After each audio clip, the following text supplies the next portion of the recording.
We're going to introduce the people at home to talk about innocent victims of crime, and I'd like people at home to meet some people in a moment. But first, have a little look at this news report. Garda crime scene examiners have spent much of the day at the scene of this morning's shooting, which has left a 27-year-old father of two in a critical condition tonight. It was just after 6:30 this morning that the man was shot at this window of a third-floor apartment at Russell Rise off Fortunestown Way in Tala. The man had looked out the window after somebody called at the door below, but when the man looked out, a shotgun was fired from outside, hitting the man in the upper body. The victim is described by his family as a law-abiding citizen in full employment, a good family man. Ladies and gentlemen, would you please welcome Robert's father, Terry Delany, and Robert's sister, Sinead. You're both very welcome.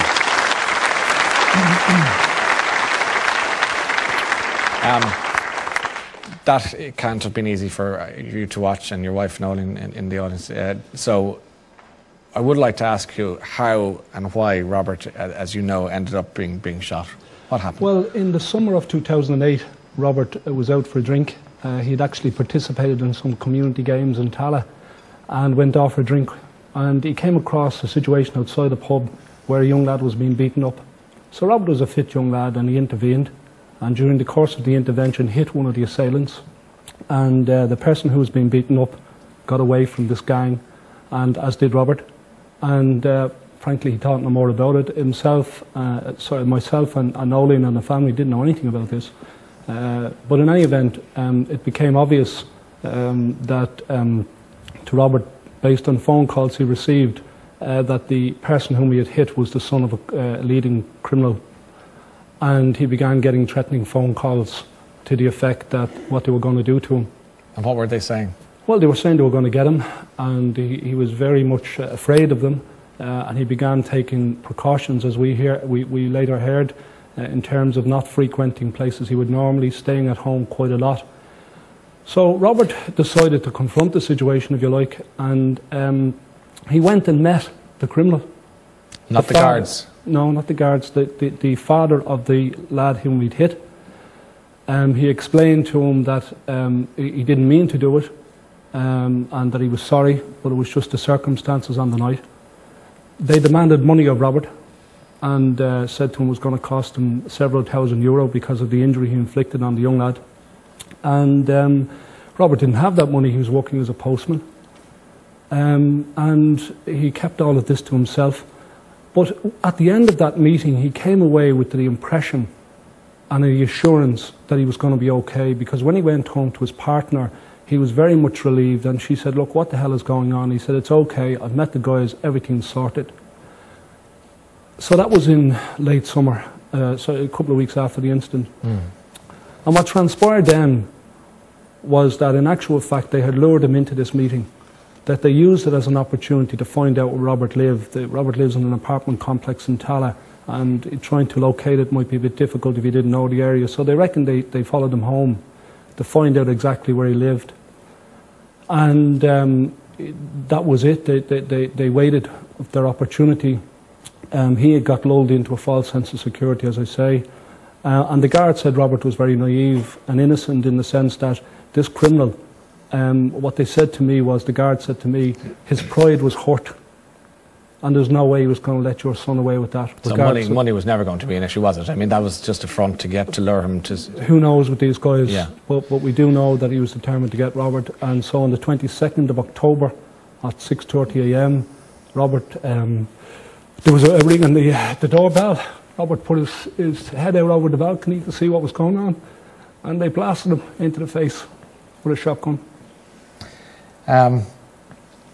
And what was the result of that, Terry? Where is he now, and Robert, what happened to him? Currently, he was rushed to Tala Hospital, and they told us that he wasn't going to make it. He was anointed, and they said, "Look, he's got a few hours left to live. Go in and say our goodbyes." So when we were in there, his mum was talking to him. Of course she was. And he began moving his thumb and giving some signals. So the doctor said, "Well, look, we can't give you any hope, but okay, fair enough." And the team in Tala have been fantastic to us. So they rushed him to Beaumont, where he had some bones removed from his head to allow the swelling of the brain to take place. Yes. And you know, he came back after 4 weeks and he was anointed in Bournemouth, and the doctors in Tallaght said, this guy is amazing, we never thought we'd see him again. But the end result, he's in a vegetative state, and Robert will never recover. He's also blind as a result of the shooting. What can he, Sinead, when you go to see him? I presume you go to see him as much as you possibly can. What do you see? I mean, when you see Robert? It's difficult to explain to people the situation that Bob is in. My dad said he's in a vegetative state. People think that they can confuse a coma and vegetative state. Yeah. Bob's not on any machines. He's not on life support. He's being fed through a tube. He lies in bed now. He opens and closes his eyes. He yawns. He coughs. When Bob was injured, his brain stem remained intact, which makes your body function. But he has 99% brain damage, so his brain's not... 99% brain damage. So it's so profound as to be impossible to communicate and do anything of any... We don't know. We go and we talk to him. Do you? We tell him what's going on with the football and with his girls, but we don't know if he can hear us. How are the girls? How old are they now? Well, Megan is 8 and Katie's 3. Megan seen him on the morning it happened. She walked into the kitchen. Oh, God. So she's seen a bit too much for a 6-year-old. Oh, God. We've had a bit of a tough time trying to help her through it. You know, Katie... Is she seeing somebody? She did, yeah. Just to try and... Because that's going to be etched in her little brain, like God help her. And what about Robert's partner? Is she okay? She's doing as best she can. She's building a life now for herself. And the little girls, are they gorgeous little dotes? Yeah. Yeah.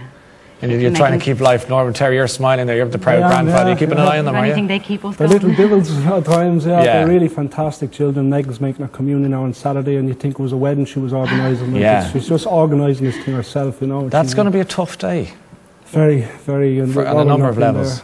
Well, she said it herself. She said, my daddy's not going to be at my communion, and that's tough, you know. So she understands that he can't be there. Does she go to the hospital to see him? They both do. My mum and dad bring them out, and only recently he's in Dunleary at the moment, which is fantastic. And in Rochestown Avenue, is it? Yeah, they've brought him on so far. They've actually got a chair for him now where we can take him outdoors.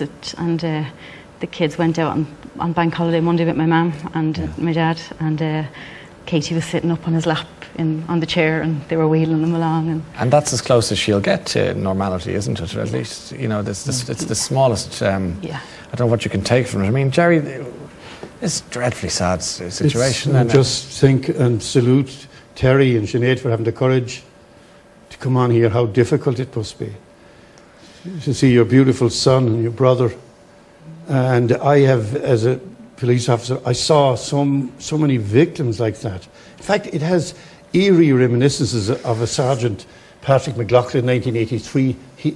Two local scumbags called at his guard the quarters and him in bed with his wife, and he put his head out the window and shot dead, you know. And what I can just say is all the sympathy on earth won't help Robert. Probably he's been condemned to this limbo, and you have been condemned to a life of agony and suffering, you know.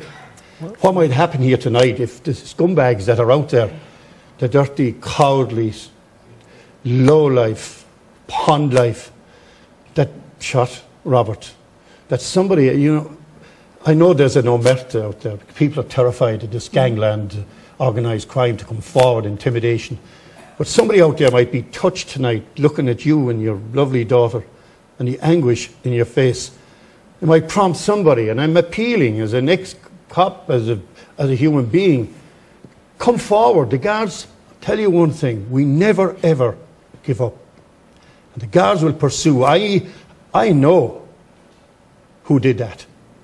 I know it is the son of a well-known, notorious... we won't go that way because he's an IRA man. But we don't need to go that way. But I do want to ask Terry, why would you come on the show tonight and tell us your story? Are you hoping to achieve something in some respects? There's a combination of factors, and I think Jerry has touched on a number of them. Yeah. First of all, it's our own story and to appeal to people. And there is to be, you know, if I can't appeal to people's conscience, then appeal to their pockets. There's a €20,000 reward for information leading to the conviction of these people. Secondly, and Jerry touched on it again, I firmly believe that in our democracy, this democracy of ours is under attack. For example, the simple statistic, that happened to Robert in 2008.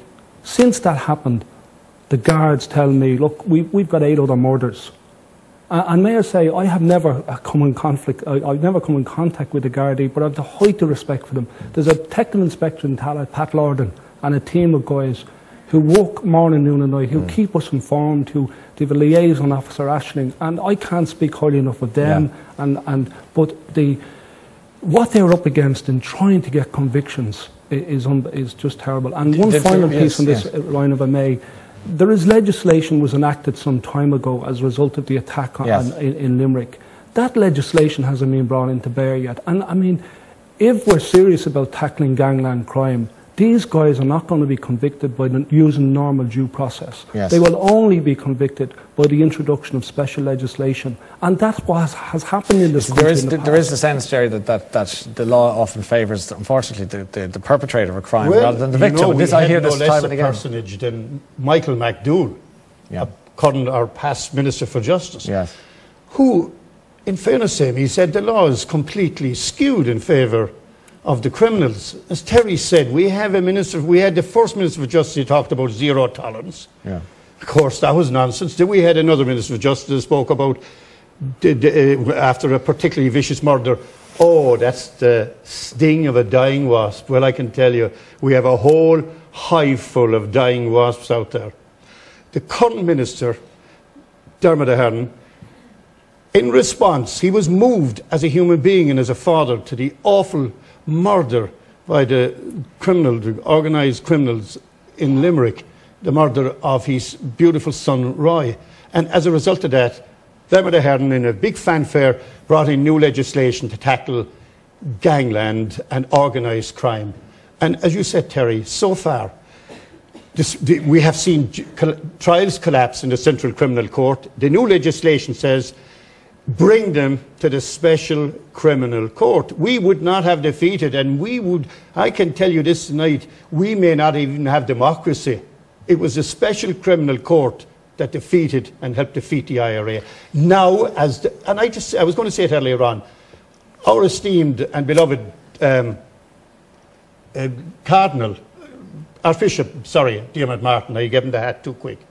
He said that the organised crime is a threat to democracy. And I say to Terry, the only thing that answers you tonight, and Sinead, and to try to bring a bit of sanity to this country, is if we suspend the norm, we have to bring in utilise the legislation that he has there, that we can use surveillance, we need to break into houses, of course with the sanction of the judge. We need to use every tool in the armoury to defeat this menace that's engulfing like a cancer in our society. And we'll end up with many, many more innocent human beings like your lovely boy. I can only wish you well, but particularly to the two girls and with the communion and everything, and your family, wish you well and good luck in your endeavours. And thank you for sharing your story with us. Terry and Sinead, do you want to mention your website before you go? Yeah, it's in www.innocentvictimsofviolence.ie, and you know, people can leave messages there for us somewhere, hoping we've already started with this, getting people from the sports world and political world and business world and so on, just to put up messages saying they support the justice for Robert Delany. Well, good luck with the Terry, Sinead, thank you, and also Jerry Carl. Thank you all very much. That's it for part 3. We have more to come. Join us in a few minutes' time. Back shortly.